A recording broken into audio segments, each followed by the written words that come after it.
Bonjour à toutes et à tous, je suis très content de vous retrouver pour une nouvelle vidéo extrêmement intéressante aujourd'hui. Vous allez me dire comme d'habitude sur l'arrêt cardio-respiratoire, plus particulièrement de l'adulte. C'est une recommandation d'une société internationale, puisque c'est l'ILCOR, International Liaison Committee on Resuscitation, qui regroupe différentes associations à travers le monde, avec une publication extrêmement importante qui date de 2021 sur l'arrêt cardiaque.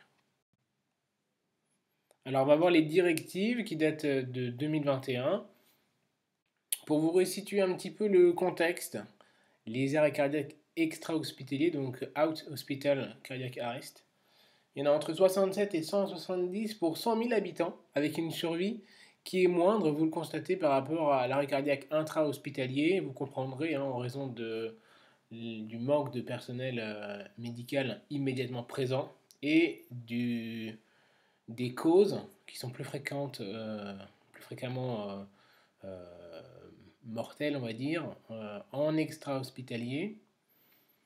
Il faut tenir des registres, nous rappelle l'ILCOR, afin de permettre une meilleure évaluation et une meilleure critique des conduites à tenir, éduquer la population et surtout montrer encore en quoi consiste ce défibrillateur externe automatisé qui consiste simplement en le positionnement de deux patchs. Et en fait, ces patchs vont pouvoir analyser le rythme cardiaque. Donc il y a une information qui va du malade vers la petite machine verte. Et en fait, ce petit boîtier vert va analyser le rythme et des fois, si nécessité, va pouvoir délivrer un choc électrique au courant du massage. Donc la machine va donner des ordres et indiquer aux personnes secouristes d'arrêter le massage pour délivrer le choc électrique. Donc très très important, ce boîtier qui sauve des vies. Le top message, pour avoir vraiment l'essentiel, c'est des compressions thoraciques efficaces. Le massage et encore le massage, c'est la priorité sur tout. La défibrillation doit être la plus précoce possible. Il faut évoquer rapidement les causes qui sont réversibles et qui sont listées à droite, à savoir l'hypoxie, l'hypovolémie, l'hypo ou l'hypercalémie, des troubles métaboliques, l'hypo ou l'hyperthermie, la thrombose coronaire ou pulmonaire, c'est donc l'embolie pulmonaire, le pneumothorax sous tension, la tamponnade et les toxiques.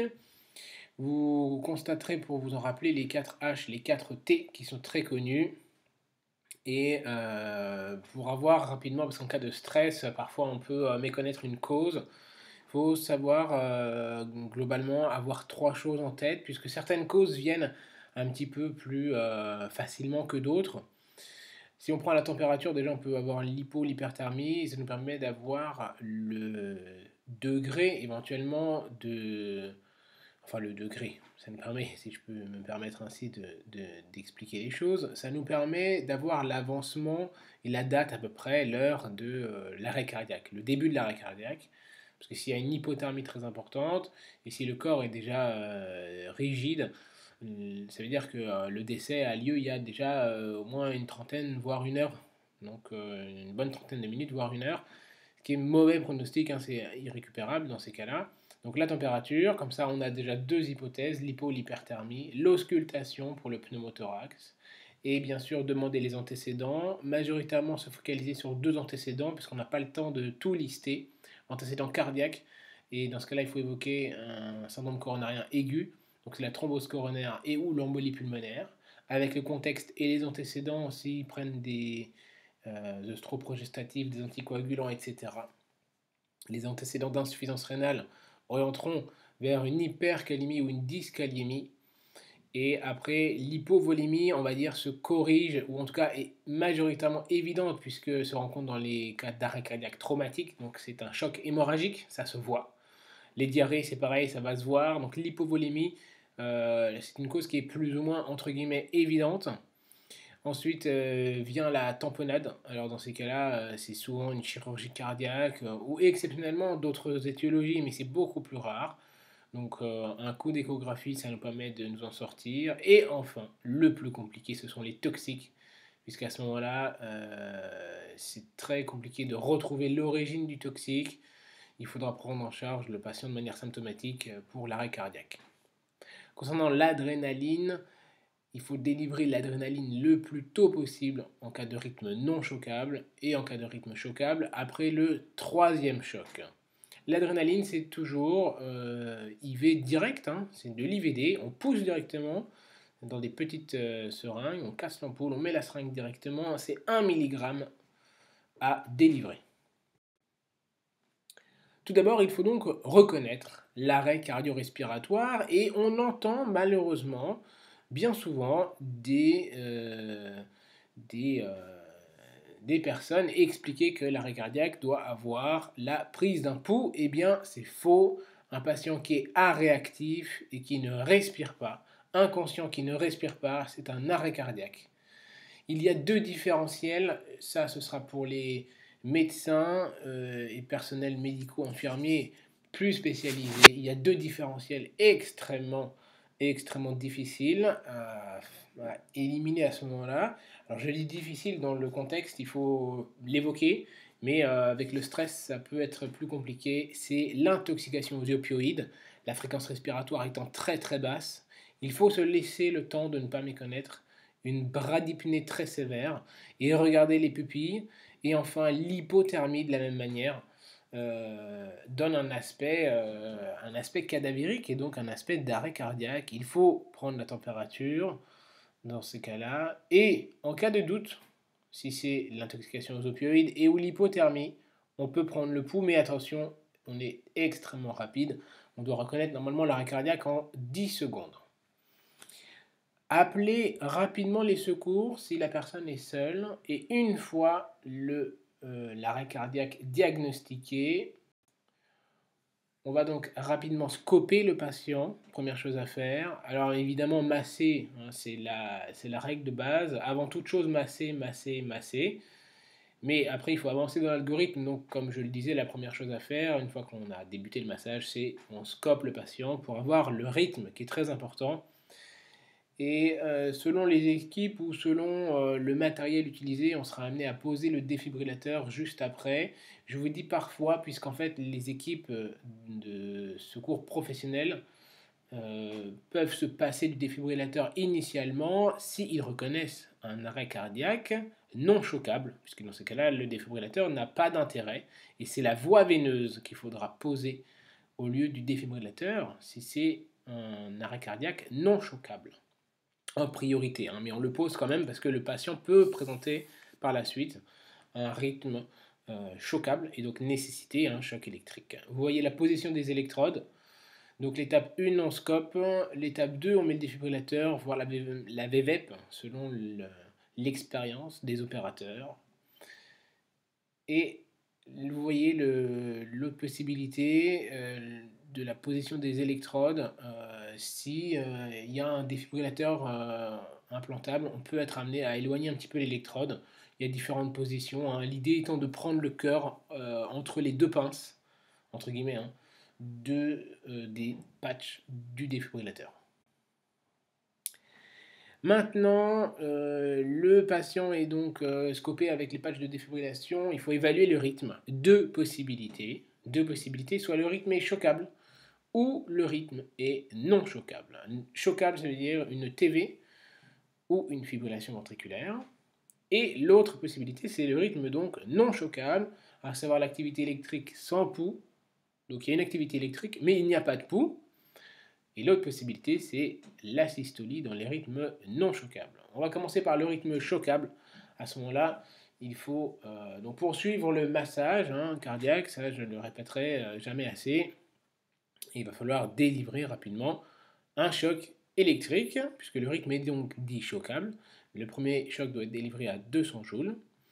Et on fait des cycles de 2 minutes de massage, on réévalue le rythme, un choc si nécessaire, et donc on continue comme ça l'algorithme qu'on déroule, c'est-à-dire 2 minutes de massage, on réévalue, choc, pas choc, et au bout du troisième choc, on est amené à administrer deux drogues que sont l'adrénaline. Je vous en ai parlé, c'était pour les rythmes non choquables. Donc à partir du troisième choc, on est amené à mettre de l'adrénaline, qu'on va délivrer toutes les 2 à 3 minutes, 1 mg en IV direct, et aussi, à partir du troisième choc, de l'amiodarone ou cordarone. C'est 300 mg, c'est 2 ampoules, 250 mg. Donc on met ces deux médicaments. Et vous voyez qu'à partir du cinquième choc, eh bien, on met de l'amiodarone à 150 mg et pas à 300 mg. Et au bout du sixième choc, c'est donc on va le voir après la définition d'un choc réfractaire, d'un rythme choquable réfractaire, une TV ou FV. Eh bien, au sixième choc, on peut être amené à mettre de la lidocaïne, 150 mg. Alors, en bas à gauche, les recommandations précisent encore une fois donner de l'oxygène, utiliser le capnographe pour s'aider. On va voir que le capnographe peut nous aider pour retrouver la cause. Encore une fois, les compressions, s'interrompre le minimum de fois. La voie d'abord, c'est la voie veineuse périphérique ou la voie intra-osseuse au besoin. Et encore une fois, identifier les causes réversibles. Donc on en était au rythme, le premier était choquable et l'autre hypothèse c'est qu'il soit donc non choquable. À ce moment-là, l'objectif c'est d'administrer de l'adrénaline le plus rapidement possible. Donc ça va être de mettre cette voie veineuse et d'administrer de l'adrénaline, encore une fois, toutes les 3 minutes. Et donc on poursuit l'algorithme comme ça en faisant des boucles de 2 minutes de massage, réévaluation, choc, pas choc, etc. etc. Et bien sûr, tout en éliminant les causes réversibles ou non. Et quatrièmement, donc troisièmement c'était le rythme, quatrièmement, on va être amené à gérer les voies aériennes, qui n'est donc pas la priorité dans l'arrêt cardiaque, c'est vraiment de récupérer une activité électrique, même si on est simplement accompagné au bas vu, c'est-à-dire qu'on va gérer les voies aériennes supérieures sans intuber, sans cathétériser. C'est pas grave, c'est pas la priorité à ce moment-là. Encore une fois, bien penser à poser le défibrillateur et l'intubation par la suite.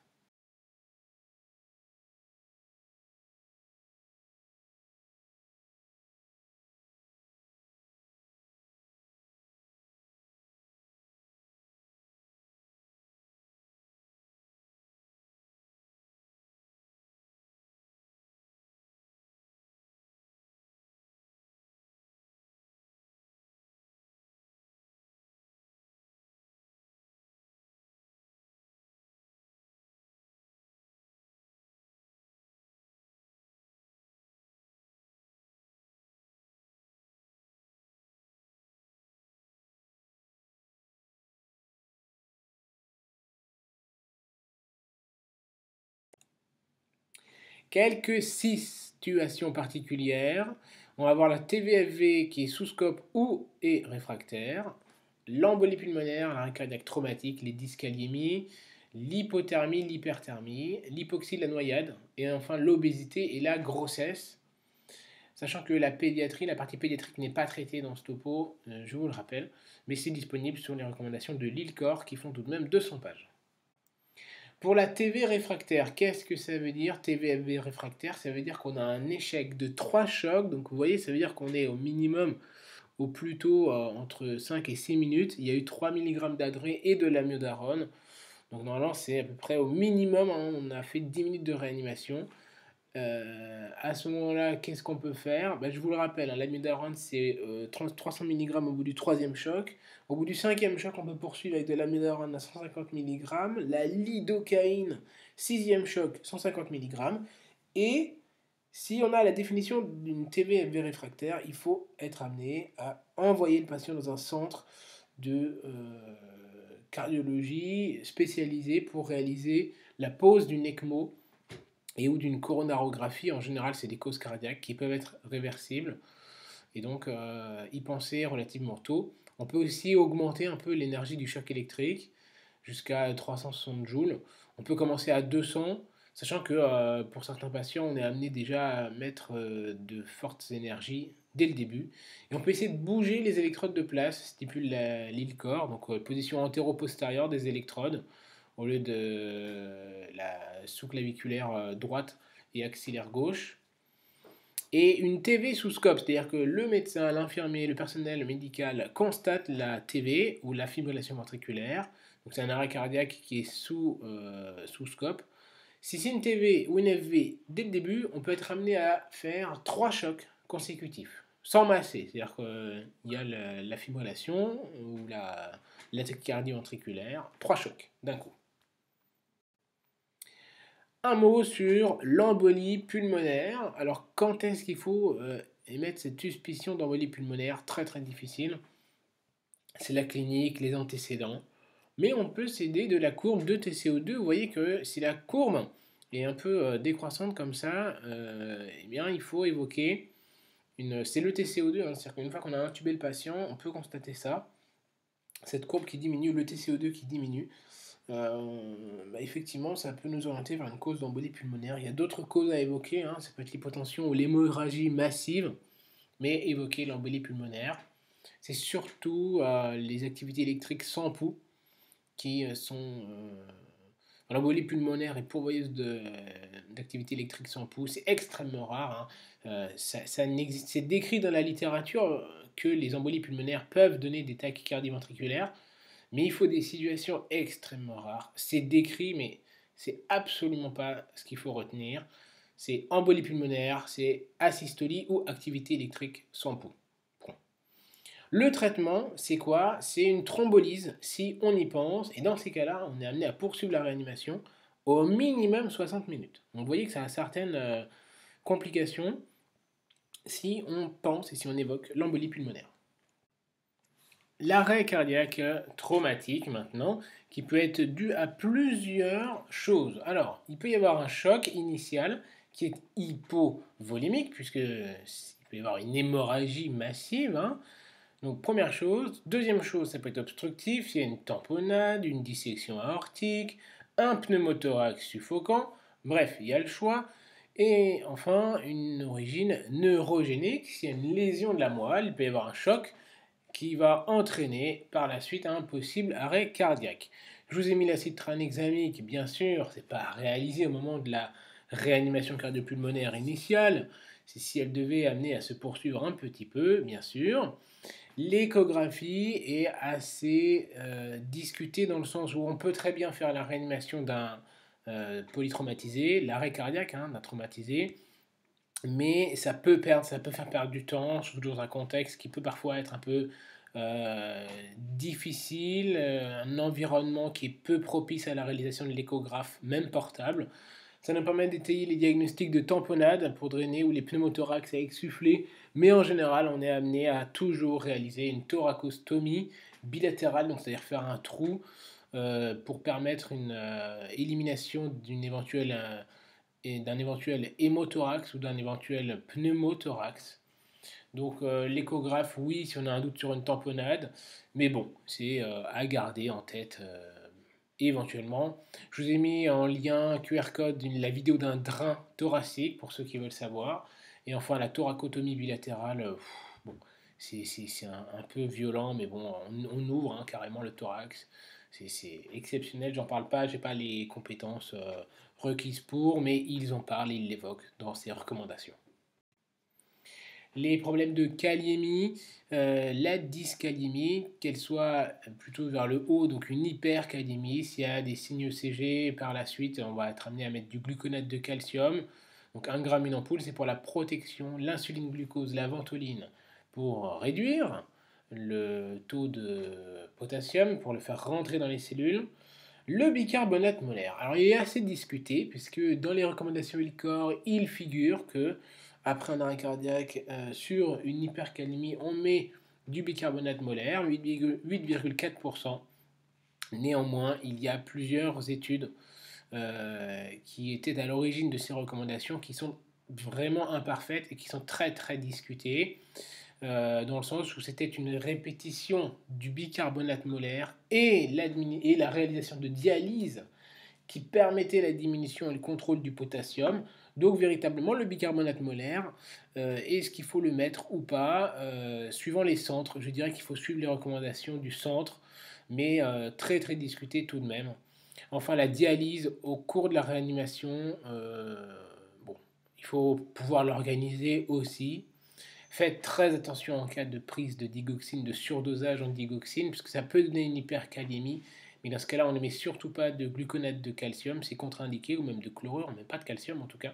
C'est contre-indiqué si digoxine. Vous voyez les signes CG, initialement long de T, un peu plus ample et pointu, et après il va y avoir toutes ces ondes qui ressemblent un peu à des dents de scie. Eh bien, il faut évoquer une hypercalémie. L'hypocalémie, bon, bah, vous vous en doutez, il faut rajouter du potassium et penser à l'hypomagnésémie qui est assez fréquente, donc ne pas hésiter à mettre du sulfate de magnésium. L'hypothermie, c'est un des différentiels de l'arrêt cardiaque, puisque si l'hypothermie est très profonde, on peut avoir un aspect de corps assez rigide qui respire peu. Eh bien, il faut y penser. Il faut y penser et c'est quelque chose qu'il faut évoquer impérativement. Donc, prise de la température, éventuellement prise de pouls dans ces cas-là pour différencier l'arrêt cardiaque d'une hypothermie. Il peut y avoir des hypothermies qui sont à l'origine de l'arrêt cardiaque, hein. Donc attention à toutes ces choses-là qui s'en mêlent un petit peu. Des précisions, s'il y a échec de 3 chocs, il faut retarder les prochains chocs électriques puisque les cardiomyocytes sont totalement sidérés et l'adrénaline ne s'administre qu'à plus de 30 degrés et dans ces cas-là, toutes les 6 minutes. Donc jusqu'à 35 degrés, on administre l'adrénaline que toutes les 6 minutes et l'adrénaline que à partir de 30 degrés. D'accord. En fait, avant, ça ne sert à rien, le cardiomyocyte ne répondra pas. Donc, hormis créer une vasoconstriction monstrueuse, ça ne va rien faire. En cas d'avalanche, il faut regarder depuis quand et la bouche, s'il y a de la neige dans la bouche ou si ça fait 60 minutes. En général, on considère que le patient est décédé. Il y a des recommandations pour ça. Je vous laisserai les checker. J'ai fait un topo aussi sur l'hypothermie. Vous pourrez aller voir. Il y a des algorithmes à utiliser dans ces cas-là pour ces situations particulières. Transporter le patient à plat et ça peut donner un aspect d'hyperventilation au niveau du capnographe. Donc à y penser quand on a effectué la réanimation et qu'on voit au capnographe un aspect d'hyperventilation. C'est soit une sédation trop importante en différentiel, soit la ventilation espace-mort qui peut être perturbée. Au niveau de la température, toujours, après l'hypothermie, l'hyperthermie, bon, les mesures associées, ça va être de refroidir par mesure externe, par immersion, utiliser le vent, bon, la convection. Ça peut être utile, mais surtout, on peut utiliser des perfusions un peu refroidies, donc perfusion interne, qui permettent de refroidir un peu le patient, transport encore à plat. Et en cas d'hyperthermie maligne, donc en général, c'est plus des choses qui sont retrouvées au bloc opératoire avec certains anesthésiants. On traite l'hypercalémie et le dantrolène est rapporté dans la littérature à dose de 2,5 mg par kilo au départ et on peut majorer les doses. Bref, le différentiel c'est un aspect possible. Alors ça peut être une hypoventilation qui peut donner cette majoration de la capnie ou bien une obstruction partielle des tubes. En cas d'hypoxie ou de noyade, très important, on débute à ce moment-là, s'il y a une noyade, hein, par 5 insufflations. Il faut revérifier le circuit, vérifier la sonde, vérifier le niveau de sédation, apporter de l'oxygénation. Donc dans ces cas-là, ça risque de se corriger tout seul. Et s'il y a une noyade, hein, bien sûr, on sèche avant le choc électrique. Quelque chose sur le pronostic, c'est mieux si c'est de l'eau froide plutôt que de l'eau tempérée. Et vous voyez cet aspect du capnographe en haut, où en fait effectivement il y a une belle courbe initiale, puis après il n'y a plus rien. C'est soit qu'il y a à nouveau un arrêt respiratoire, ou le circuit qui est totalement déconnecté, un problème de respirateur, ou que la sonde est totalement mordue, parce que le capnographe ne repère aucune exsufflation de CO2. Donc soit ça vient du patient parce qu'il il n'exsuffle plus rien, il ne souffle plus rien, il n'expire plus rien, ou alors c'est la machine. En cas de bronchospasme ou de sécrétion très importante, eh bien on fait une aspiration. Vous voyez cette courbe de capnographe, le plateau qui monte un peu en aileron de requin. Il faut y penser, c'est un aspect de bronchospasme. Donc on peut soit faire une aspiration, soit utiliser un peu de curare. Ça peut aider, ou d'autres drogues encore. Un dernier point sur l'obésité et la grossesse. Alors l'obésité, ça peut compliquer l'abord veineux, l'abord périphérique. Dans ces cas-là, on peut être amené à poser une intra-osseuse plus rapidement. L'intubation, comme pour la grossesse, très difficile, beaucoup plus difficile. On peut être amené à faire une gestion des voies aériennes à deux mains, c'est-à-dire qu'il faut deux opérateurs, un qui tient le ballon, un qui utilise ses deux mains, ou alors un qui utilise la main et puis l'autre main, pour bien plaquer le masque et faire la subluxation de la mâchoire, etc. Et vous voyez, aussi en cas de grossesse, il faut rapidement, en cas d'arrêt cardiaque et grossesse, il faut une équipe experte sur place, c'est l'idéal, obstétricien, pédiatre, c'est l'idéal. Il faut effectuer des compressions thoraciques plutôt au niveau du tiers inférieur sternal. Et, pensez à latéraliser surtout l'utérus en fait à gauche, parce que si on le laisse au milieu, ça va comprimer un peu la veine cave inférieure. Du coup, ça va limiter le retour veineux, alors que l'aorte qui est bien tonique, bien plus rigide que la veine, va pouvoir tolérer ce poids et donc limiter le blocage du retour veineux. Donc on met les femmes enceintes sur le côté gauche. La césarienne est extrêmement précoce. Vous voyez, à 4 minutes de réanimation. C'est une situation un petit peu tragique. Et l'intubation qui est à nouveau à risque. Le score de mal-empathie et le Cormac. Vous voyez, le mal-empathie, c'est en ouvrant la bouche. Vous voyez simplement si ça risque d'être très compliqué ou pas. Si on voit la luette, c'est 1. Si on voit le début de la luette, c'est 2. Si on voit juste le palais mou, c'est 3. Et si on voit quasiment rien, c'est 4. Et après, vous voyez le score du Cormac, c'est ce qu'on voit. Le Cormac, c'est quand on intube le patient, c'est ce qu'on voit. Donc il faut cathétériser là, entre les cordes vocales, qu'on voit très bien au niveau du grade 1. Grade 2, on le voit un petit peu. Après, grade 3 et 4, c'est beaucoup plus compliqué. Et le risque de l'obésité, c'est un mal empathie, et donc a fortiori un Cormac, qui est un peu catastrophique.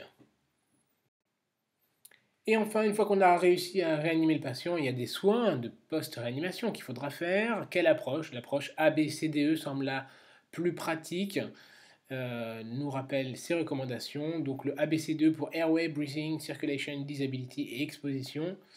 Pour le A et le B, je l'ai regroupé. Pensez à la ventilation, donc si besoin en un tube ou un dispositif supraglottique. Il faut gérer la PCO2 suivant l'étiologie, c'est entre 35 et 40. Je vous ai mis 40 parce que c'est bien souvent ça.